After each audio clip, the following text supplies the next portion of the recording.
கடவுள் உடனே பலன் தரவர் இல்லை. உங்கள் மனசை சோதிச்சு அதை ஆராய்ச்சி பண்ணி அது எப்படிப்பட்ட நிலையில் இருக்குதோ அதற்கு தகுந்த மாதிரி தான். சச்சரிதம் படித்தவங்களுக்கு எல்லாத்துக்கும் தூக்கி கொடுத்துட போகிறது இல்லை.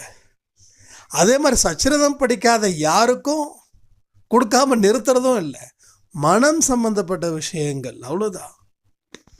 அதனால் நம்ம படிக்கலையேன்னு கவலைப்பட வேண்டிய அவசியமும் இல்லை. நான் படிச்சுட்டேன் எனக்கு கிடைக்கணும் அப்படின்ற நம்பிக்கையும் வச்சுக்காதீங்க. ஒரே நம்பிக்கை என்னென்னா, சாயப்பா அவர் கூட நான் இருக்கணும். தினமும் 1 மணி நேரம் என்னோடய அப்பா கூட அவரோட கையை பிடிச்சிக்கணும். அவர் சொல்லக்கூடிய விஷயங்களை நான் கேட்கணும். அது ஆனந்தத்தில் என் மனசை நிரப்பணும். இந்த கணக்கை வச்சு நீங்கள் அவர்கிட்ட மூவ் ஆகுங்க. இதில் லாபமே இருக்காது. சந்தோஷமும் அன்பும் மட்டும்தான் இருக்கும். அதற்கு உரிய வழிகளை